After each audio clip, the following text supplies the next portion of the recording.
کمال ہوتے ہیں وہ لوگ جو زندگی کی تلخیوں کی وجہ سے خود تلخ نہیں ہوتے بلکہ مسکراتے رہتے ہیں۔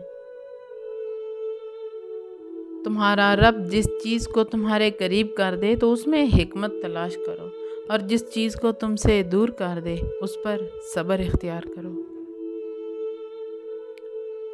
محبتوں کے اساس لہجے، حقیقتوں کے عکاس لہجے، بنت ہوا سنبھل کر رہنا، فریب ہیں یہ مٹھاس لہجے۔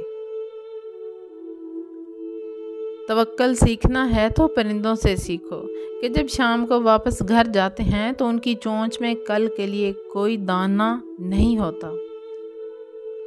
اگر کوئی نامحرم محبت میں آپ کو عزت نہیں دیتا تو اس سے علیحدگی اختیار کرو، کیونکہ وقت خود سکھا دے گا اسے عزت دینا اور تمہیں صبر کرنا۔ دوسروں کے جذبات کا احترام کرنا پڑتا ہے، یہی وہ منزل ہے جہاں انسانیت تکمیل پاتی ہے۔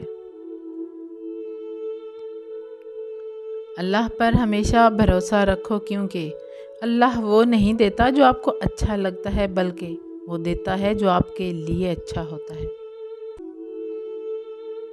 جسے دیکھو اسے اپنے سے بہتر خیال کرو، اگرچہ تم اطاعت گزار ہو اور وہ گناہ گار ہے۔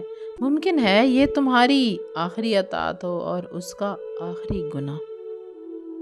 انسان گناہ اس طرح کرتا ہے جیسے اللہ دیکھ ہی نہیں رہا، اور اللہ اپنے بندے کو ایسے معاف کرتا ہے جیسے اس نے کچھ دیکھا ہی نہیں۔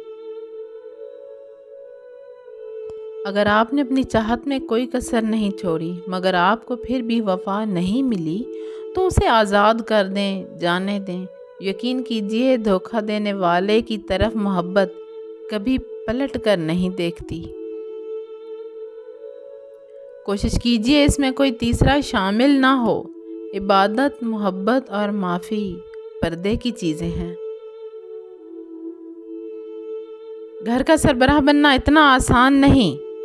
سربراہ کی حالت ٹین کے اس شیڈ کی طرح ہوتی ہے جو ہر طرح کی موسمی سختیاں جھیلتے جلتا ہے، مگر اس کے سائے میں رہنے والے کہتے ہیں شور بہت کرتا ہے اور گرم بھی جلدی ہو جاتا ہے۔